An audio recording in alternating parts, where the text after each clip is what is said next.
The iron door slammed shut, echoing like a final verdict, and for the first time that day, Sean Diddy Combs sat perfectly still. The chaos of prison life, guards' boots striking concrete, inmates shouting from tier to tier, faded into a haunting silence around him. His hands shook as he reached for the phone, that single lifeline to a world beyond the walls. But this wasn't just any call. This was the call. The one that could change everything. The one that everyone knew would carry weight. And as he picked up that cold, heavy receiver, it felt like every eye in the block locked on him, waiting for history to unfold. Outside those walls, people were waiting. Family who hadn't heard from him in weeks, lawyers running out of strategies, so-called friends who had already turned their backs, and reporters circling like vultures, desperate for his first words. Inside, the tension thickened, like the air before a thunderstorm. Everyone knew this wasn't just another conversation. This was a moment that would be remembered. But before we go deeper into this unforgettable scene, make sure to like this video, subscribe to the channel, and hit that bell icon so you don't miss what's coming next. Now let's get back into it. Diddy's grip on the receiver was tight, the cold metal digging into his skin, his jaw locked in silence. For a second, it seemed like he might not speak at all, like he was battling the weight of every word before it left his mouth. Because this wasn't small talk. This wasn't "how you doing?" No, this was his last shot to send a message beyond the bars. When his voice finally cracked out a single word, even the hardest men in that block froze. Conversation stopped, heads turned. They leaned in, listening, because everyone could feel something big was about to drop. What made it even wilder was the fact that this wasn't just about who he was speaking to. It was about who else would eventually hear it. Word in prison spreads like wildfire, and word outside travels even faster. Every pause, every shaky breath he took, felt like a countdown clock ticking toward a revelation. Everyone in that room knew it. The world was about to hear what Sean Combs really had to say. Do you want me to keep raising this tension in part 2, when we dive into flashbacks of his rise, his fall, and how he ended up here? The phone line hissed and crackled, filling the silence with static as his eyes locked forward. But his mind? It was chaos. This was the same man who once sat at the very top of the world. Mansions, private jets, the kind of reach that could shift the entire music industry with a single call. And now, here he was, clinging to this one phone call like it was oxygen. The weight of it pressed down on him like 100 bricks. He didn't sound like the mogul people remembered. He sounded like a man stripped of everything: power, pride, control, reduced to raw survival. The words came slowly, trembling, like he was speaking to someone he hadn't faced in years. His tone wasn't the voice of a billionaire mogul. It was a voice of regret, of desperation, a man clawing for one last piece of hope. Every break in his voice made the moment heavier, as though the whole world outside those walls had gone quiet, waiting. He didn't talk about business or success. He spoke of people, faces, names, memories, ghosts he wished he could erase or rewrite. And in that moment, he wasn't Diddy the icon. He wasn't a legend. He was just a man, fragile, human, clinging to the last fragments of himself. His words began to grow stronger, almost as if he understood this could be the last time his voice ever reached beyond those prison walls. Each breath through the receiver, heavy and uneven, painted the image of a man broken but still clinging to control of one thing: his final message. As the minutes passed, the guards, the inmates, everyone within earshot froze in place. Because what he was saying wasn't meant just for the person listening. It was for everyone, for the world, for us. A call that once it ended, nothing would ever be the same. On the other end of the line, the silence was deafening. Whoever picked up the phone wasn't simply listening. They were paralyzed by the tone of Diddy's voice. This wasn't the larger-than-life mogul who commanded red carpets and stages. This was a man crushed by the weight of his past. His words barely escaped as whispers, every syllable carrying the scars of choices that could never be erased. He spoke of hidden nights, secret mistakes, and the illusions of invincibility that now lay shattered, unraveling live over a prison phone. And what came next was more shocking than anyone expected. Confessions, regrets, apologies that seemed almost unreal, like he was exposing parts of himself that had never been seen before. But the wildest part? He wasn't just addressing the person on the other side. He was speaking to everyone, to fans, critics, allies, and enemies alike. At one point, he stopped, breathing ragged, the pause stretching into eternity. And then, with raw honesty, he admitted that fame, money, and power meant nothing now. The only thing haunting him was the thought of his story ending behind bars. His voice cracked as tears fought to break through, and let me tell you, this was a kind of moment that had the whole world's attention locked in. If you're here watching with me right now, make sure to like this video, subscribe, and hit the bell icon, because what's coming next is even more explosive, and you don't want to miss it. Now, let's dive back into the call. Because just when Diddy's voice trembled into silence, the other side finally spoke. And that voice? It remains a mystery. Some claim it was family. Others whisper it was someone from his past, someone who knew him before the fame. But whoever it was, their words cut deeper than anything he expected. No comfort, no sympathy. Just a harsh reminder of everything he had lost, and what could never be regained. That's when his tone shifted again. Sorrow morphed into desperation. He clawed at fragments of his identity, determined that his voice, his truth, wouldn't die when the phone line went dead. This wasn't just a conversation. It was a confession, a warning, a cry for help. Then came the silence after his last words, a silence that felt heavier than the walls caging him in. But as if something inside him broke open, his voice returned, fierce yet trembling, painfully human. He spoke of nights where the world saw him grinning under flashing lights, while inside, he was battling storms too dark to show. He admitted that each time the cameras lit up, he wondered if it was his last taste of freedom. The parties, the champagne, the bravado, it was all camouflage for a truth he could never escape. His past was always hunting him down. And then came a line that froze the air itself. He said, "If this is the last time the world hears me, let them know I wasn't the monster they made me out to be. I was a man who made choices, some good, some bad, but they were mine." Those words weren't polished, weren't rehearsed. They were ripped straight out of his soul. On the other end, you could hear the faint gasp, maybe even tears, because for the first time, the real Diddy was exposed. Not the mogul, not the legend, just a man. And here's the truth. Calls like this don't happen every day. These are the calls that shake you, that remind you why stories like this grip the world's attention. And if you've been following this with me, you know this is only the beginning. So take a second right now, smash that like button, hit subscribe, and turn on the bell icon. Because the next chapter, trust me, you do not want to miss it.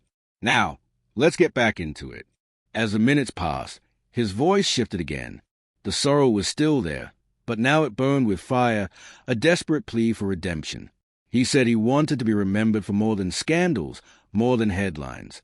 He wanted the world to remember the kid from Harlem who dared to dream bigger than himself. The same kid who turned nothing into an empire, who showed ambition could break chains and rewrite destinies. Yet here he stood, reduced to an inmate number, clinging to a phone like a lifeline, determined to prove his story wasn't over. Every word scorched the air like he was carving his name into history for the last time. The phone line crackled, but his words sliced through the static like a blade.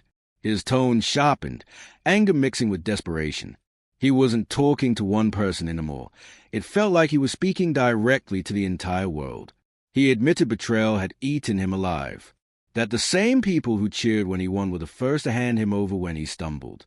They loved me when I was winning, he said, but the moment I fell, they circled like vultures. That's fame. No friends, just people waiting to watch you fall. Each sentence dripped with a kind of pain only someone who once had it all, and lost it all, could carry. You could hear him pacing inside that cramped prison booth, his breath heavy, his voice trembling between rage and regret. Then suddenly his words slowed, turning low, haunting. He admitted the hardest part wasn't the chains on his wrists or the steel doors slamming shut. It was the world outside, moving on without him. His music wasn't shaking the clubs anymore. His face wasn't gracing magazine covers. And that silence, he said, was louder than any prison guard's footsteps. It was a silence that told him he was being forgotten, erased piece by piece. Then came a confession that froze the listener on the other end. "Every night," he whispered, "I don't pray for freedom. I pray for forgiveness. Forgiveness from the ones I hurt, from the ones who believed in me, and forgiveness from myself." That line cracked like thunder. This was the same man who once strutted across stages, untouchable, now unraveling under the weight of his conscience. He spoke of his children, the promises he once made, the vows that nothing would ever take him away from them. Yet here he was, trapped behind walls that dictated every second of his life. His voice cracked again as he admitted that every time he closed his eyes, he imagined his kids growing up without him, their only memory being the father who lost it all. The silence on the other end became unbearable. Whoever was listening couldn't interrupt, couldn't comfort him, because how do you respond to a confession like that? This wasn't Diddy, the mogul in the mall. This was Sean Combs, stripped bare, begging to be remembered as more than a headline. With every word, it became clear that this call wasn't just a conversation. It was a last cry to stay alive in the world's memory. The weight of it pressed heavier with each sentence, his voice cracking with something deeper than anger. It was regret, mixed with a haunting fear of being forgotten. He admitted the worst nights weren't filled with noise or steel beds. They were filled with silence. In that silence, every mistake returned like ghosts whispering his name. Deals gone bad. Friendships shattered. People who once trusted him now spitting his name like venom. I hear them every night, he said, his voice dropping low. The things I buried, they come alive in here. And then he confessed something no one expected. He had written a list of names he wanted to call, to apologize to make peace with before time ran out. Some of those names belonged to people who were already gone. His voice trembled as he admitted, "It's too late for most of them, but if they can hear me from wherever they are, I pray they know I'm sorry." For a man who built an empire on never breaking, never bowing, hearing him like this felt like the ground collapsing beneath your feet. He wasn't the untouchable Diddy in the mall. He was just Sean, trapped inside a box of his own regrets. And just when it felt like the coal couldn't possibly get heavier, he leaned closer into the receiver. His words rushed out with urgency, like he knew the clock was running out fast. "You think prison takes your freedom," he said, "but what it really takes is your reflection. You don't even recognize yourself in the mall. The mirror shows you a stranger, older, broken, and the worst part is, you can't look away." His words grew heavy as he shifted from regret to fear. But not fear of prison years, not fear of the walls around him. What he feared most was fading, being forgotten, becoming just another name on a roster, another ghost of fame. "I thought I'd live forever through my music, through my legacy. But forever," he whispered, "is shorter than you think." The silence on the line was suffocating. Whoever was listening barely breathed, terrified one sound would shatter the rawness of the moment. And then Diddy, in a voice no one had ever heard from him before, finished with, "If this is the last voice the world ever hears from me, let them know I tried. I failed. I fell. But I tried." His words lingered like smoke, thick and impossible to shake. But what came next shifted everything. His voice steadied, no longer trembling with sorrow or anger. It was calm, cold calm, the kind of tone that makes every hair on your arm stand on end. "There's something I've never told anyone," he said, his voice cutting through the static. "Not my lawyers, not my family, not even the people I trusted most. But if I'm going down, the truth might as well go with me." The line froze. You could almost feel the world stop breathing, as though every ear pressed against that receiver at once. Then he said it. "This prison? It ain't just bars and walls. It's a cage they built for me years ago. October 3rd isn't just sentencing, it's secrets. And when that day comes, they're not after me for what you think. They're after me for what I know." That one statement detonated like a bomb. The call was no longer just confession. It was a warning. His words turned from sorrow to defiance, hinting at something darker, something buried beneath the empire everyone thought they knew. "If they silence me on October 3rd, don't believe it's because I lost a case," he whispered. "It'll be because I said too much." He spoke of names he wouldn't dare utter, of rooms locked shut, of deals inked in the shadows. The music, he admitted, was never the real game. It was a cover. They needed me shining, distracting, while they moved pieces behind the curtain. Every word dripped urgency, like he was emptying years of secrets into one call. And then came the line that froze the listener's blood. "If October 3rd doesn't go my way, if I disappear, don't believe it's just a system. Look deeper. I kept receipts. And they know it. The entire tone of the conversation flipped in that instant. What began as a cry of a broken man had transformed into a veiled prophecy. October 3rd was no longer just a sentencing date. It had become a countdown, a ticking bomb with the world as its witness. The call ended not with anger, not with defiance, but with a whisper meant for history. October 3rd isn't just a day to decide my future. It's a day the world will finally see who's really pulling the strings. That final sentence echoed louder than everything before it.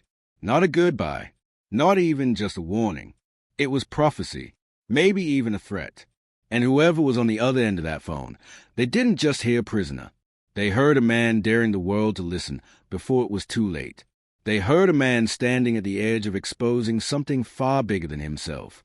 For a moment, the world went silent.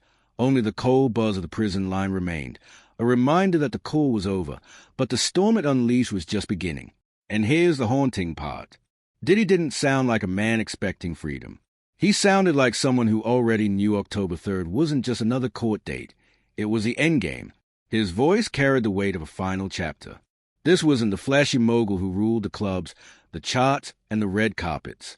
This wasn't Puff Daddy, the untouchable superstar. This was a man stripped of everything, speaking with the rawness of someone with nothing left to lose. And that's why his words cut deeper than any lyric he ever wrote. They weren't about fame, money, or power. They were about one thing, truth. And when truth comes out of the mouth of a man like Diddy, it doesn't sound like honesty. It sounds like a weapon. He spoke as if October 3rd wasn't just a day of judgment for him, but the day the secrets has been hinting at finally explode. An execution clock ticking down, not just on his freedom, but on the hidden empire built in the shadows of Hollywood. The guards ended the call. The line went dead. But those words didn't fade. They lingered, echoing like a curse. October 3rd. The world will see. No explanations. No names. No second chances. Just a chilling promise that something is coming. Now, all eyes are locked on that date. Not just to watch a verdict, but to see if Sean Diddy Combs' final phone call was the swan song of a fallen icon or the opening shot of a storm the world isn't ready to face.